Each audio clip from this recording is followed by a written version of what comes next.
হৈছে তাহানি কালৰে পৰা সেই সামগ্ৰী হৈছে অসম চাহ।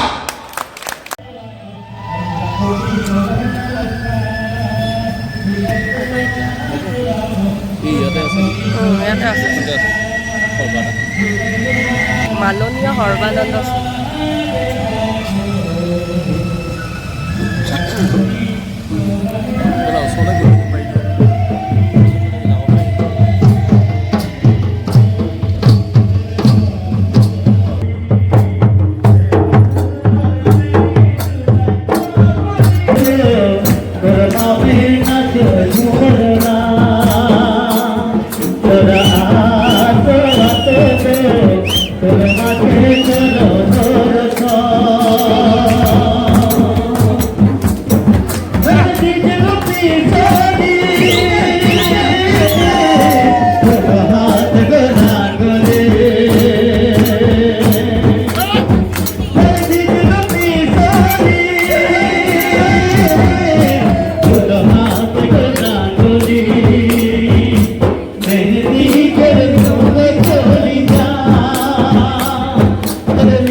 উদযাপন কমিটিৰ সম্মানীয় সভাপতি মাননীয় শ্ৰী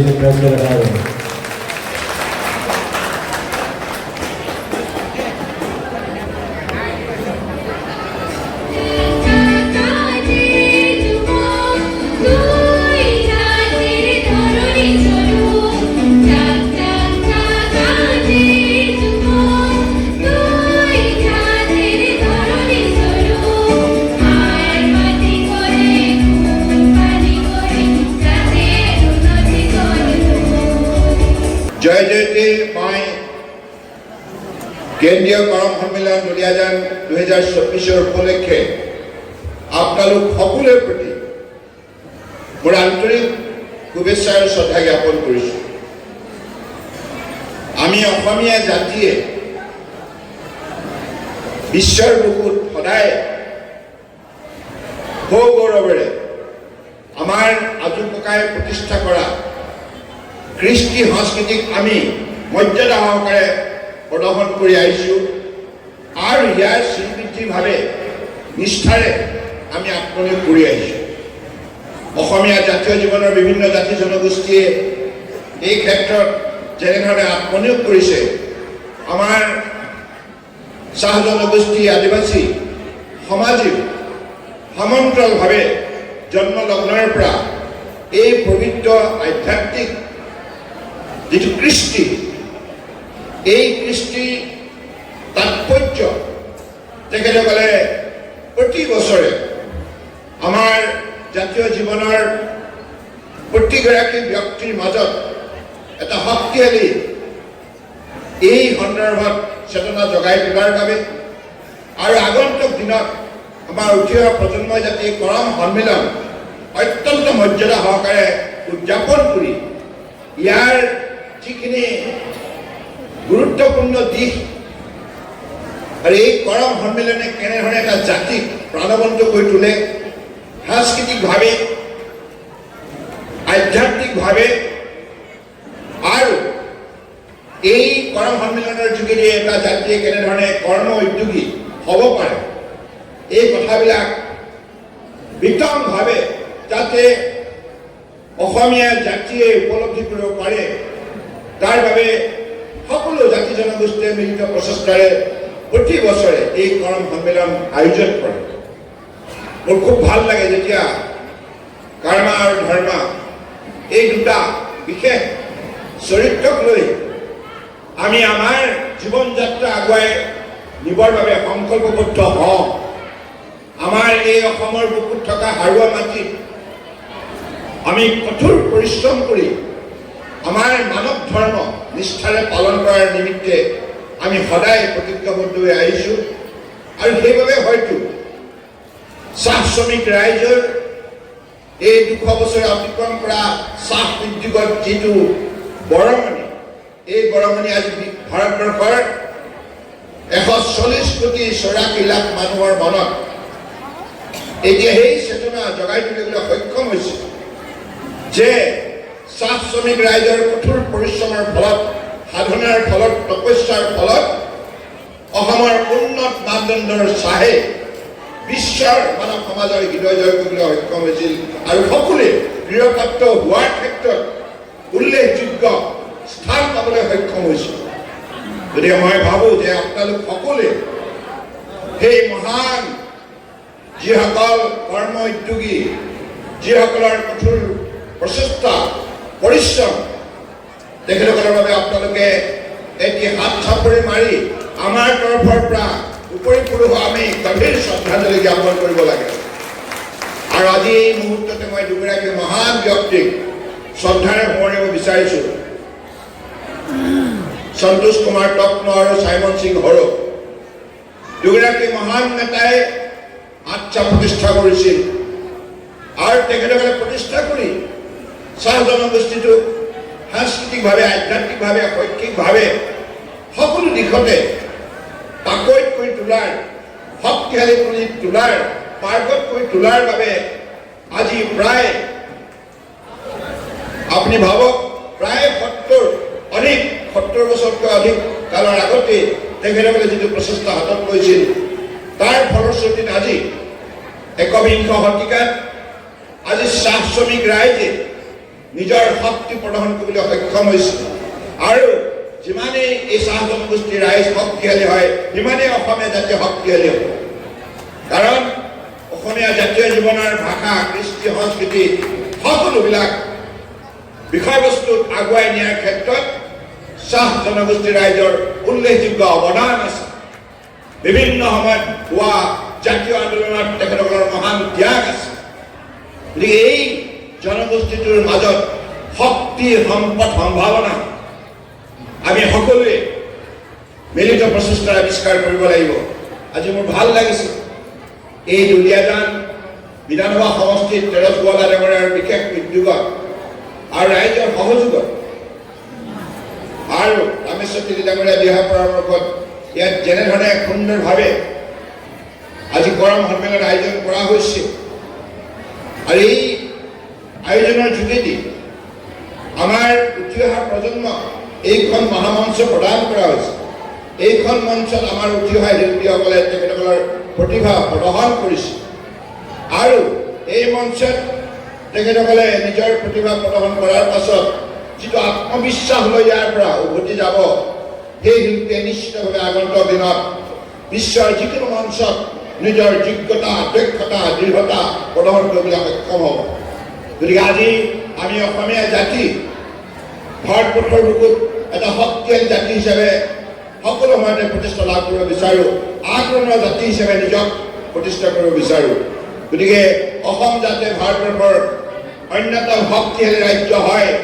ইয়াৰ বাবে ইতিমধ্যে অসমৰ বৰাক ব্ৰহ্মপুত্ৰ পাহাৰ ভৈয়ামৰ সকলো শ্ৰেণীৰ ৰাইজে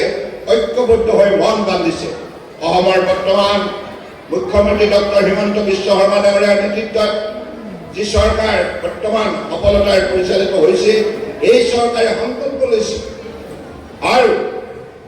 মাননীয় প্ৰধানমন্ত্ৰী নৰেন্দ্ৰ মোদী ডাঙৰীয়াৰ তেখেতৰ বলিষ্ঠ নেতৃত্বত আৰু তেখেতে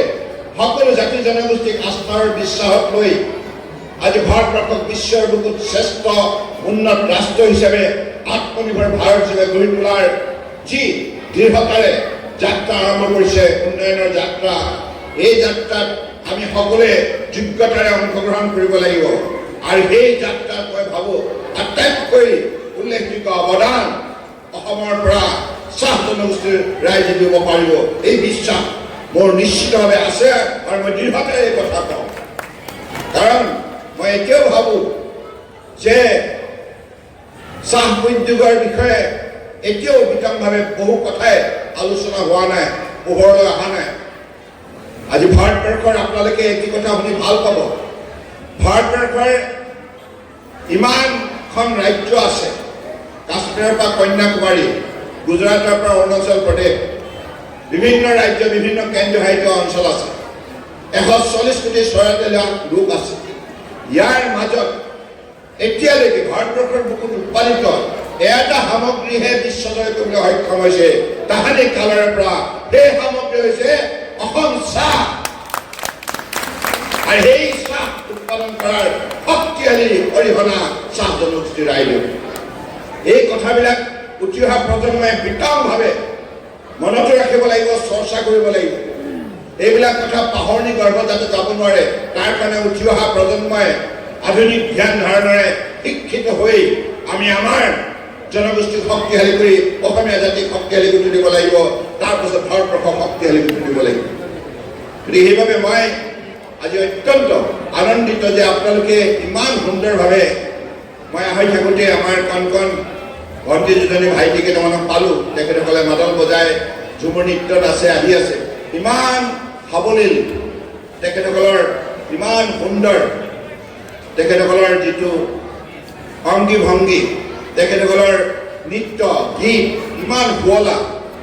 ঝুমুৰত যিটো প্ৰাকৃতিক সৌন্দৰ্য আছে, ইয়াৰ যিটো সৰলতা আছে, নম্ৰতা আছে, ইয়াৰ যিটো গৰিমা আছে, এই কথাবিলাক আমি সকলো সময়তে চৰ্চা কৰিব লাগিব আৰু ইয়াক অধিক বিশ্বৰ বুকুৰ আকৰ্ষণ কৰি দিব লাগিব। আৰু এই ঝুমুৰ নৃত্যক সেই পৰ্যায়লৈ নিব লাগিব যাতে বিশ্বৰ 800 কোটি মানুহে বিভিন্ন প্ৰান্তৰ পৰা এই ঝুমুৰ নৃত্য চাবৰ বাবে বিভিন্ন প্ৰান্তৰ পৰা অসমলৈ আহে। সেই পৰ্যায়লৈকে আমি আগুৱাই নিয়াৰ সংকল্প ল'ব লাগিব, সেইটোৱে হ'ব আমাৰ ভিজন, ভৱিষ্যতৰ লক্ষ্য। সেই পৰ্যায়লৈ আগুৱাই নিয়াৰ বাবে মই ভাবোঁ উঠি অহা প্ৰজন্মই নিশ্চিতভাৱে সক্ষম হ'ব আৰু আমাৰ জ্যেষ্ঠসকলৰ দিহা পৰামৰ্শ আশীৰ্বাদ লৈ আমি এই যাত্ৰাত আগুৱাই যাব লাগিব। এইখিনি কথাকে কৈ আপোনালোকে যিখিনি মৰম যাচিলে, তেৰজ গোৱালা ডাঙৰীয়া, আপোনাৰ সতীৰ্থসকলক মই বিশেষভাৱে ধন্যবাদ জনাইছোঁ। আজি এইখন মঞ্চত ইমান ভাল লাগিছে, আচ্ছাও আছে, আমাৰ মাননীয় ৰাজ্যিক সাধাৰণ সম্পাদক আছে, লগতে সকলো আমাৰ মহাসভাৰ সকলো ইয়াত জ্যেষ্ঠসকল আছে। গতিকে মই ভাবোঁ যে এই মহাসভা আচ্ছা আমি সকলোৱে মিলি আগন্তুক দিনত নিশ্চিতভাৱে শিক্ষা, সংস্কৃতি আৰু ক্ৰীড়া, মই সদায় এই তিনিটা বিষয়বস্তুৰ ওপৰত গুৰুত্ব দিয়াৰ বাবে ৰাইজক আন্তৰিকতাৰ আহ্বান জনাই আহিছোঁ। কাৰণ পৃথিৱীৰ বুকুত যিমানবিলাক উন্নত ৰাষ্ট্ৰ আছে, আমেৰিকাৰ পৰা আৰম্ভ কৰি জাপানলৈকে সকলো ৰাষ্ট্ৰই যদি শক্তিশালী হৈছে এই তিনিটা বিষয়ত আত্মনিয়োগ কৰাৰ বাবে নিষ্ঠাৰে, শিক্ষাৰ যোগেদি জ্ঞান আহৰণ কৰি শক্তিশালী ব্যক্তিত্ব নিৰ্মাণ কৰা, সাংস্কৃতিকভাৱে সুন্দৰ সংস্কাৰ প্ৰদান কৰা, সৰলতা আৰু সহিষ্ণুতা আয়ত্ত কৰা আৰু সুন্দৰ জীৱন যাপন কৰা আৰু ক্ৰিয়াৰ যোগেদি বন্ধুত্ব স্থাপন কৰা আৰু ক্ৰিয়াৰ যোগেদি এটা সুন্দৰ নিৰোগী দেহাৰ অধিকাৰী হোৱা আৰু ক্ৰিয়াৰ যোগেদি সুন্দৰভাৱে আচৰণৰ অধিকাৰী হোৱা, তেনেধৰণৰ এটা জাতিক শক্তিশালী ৰূপত সজাই তোলাৰ বাবে নিশ্চিতভাৱে আমাৰ জাতীয় সংগঠনবিলাকে অসম চাহ জনজাতি ছাত্ৰ আন্দোলনৰ পৰা আৰম্ভ কৰি আমাৰ মহাসভা সকলোৱে মিলি আমি সকলোৱে জনপ্ৰতিনিধি যিমান সংখ্যক আছোঁ আমি সকলোৱে মিলি এই কামত আত্মনিয়োগ কৰিব লাগিব। কাৰণ মই বিশ্বাস কৰোঁ যে একবিংশ শতিকা প্ৰতিযোগিতাৰ পৃথিৱীত আমি নিজৰ যোগ্যতা প্ৰদৰ্শন কৰিব লাগে, প্ৰতিষ্ঠা কৰিব লগা হ'লে আমি সেই তীক্ষ্ণ প্ৰতিযোগিতাত তীব্ৰ প্ৰতিযোগিতাত অংশগ্ৰহণ কৰি আমাৰ শ্ৰেষ্ঠতা প্ৰদৰ্শন কৰিব লাগিব। ইয়াৰ কাৰণে লাগিব কষ্ট, সাধনা, কঠোৰ পৰিশ্ৰম, শৃংখলাবদ্ধতা, নম্ৰতা, ভদ্ৰতা আৰু দৃঢ়তা, আহৰণিতাবোধ। মই ভাবোঁ এই শক্তি সকলোবিলাক চাহ জনগোষ্ঠীৰ মাজত বিৰাজমান আৰু সেই শক্তিৰে উজ্জীৱিত হৈ অসমীয়া জাতিক ভাৰতবৰ্ষক শক্তিশালী কৰি বিশ্বজয় কৰাৰ বাবে আমি সকলোৱে মন মেলিব লাগিব। এইখিনি কথাকে কৈ মই মোৰ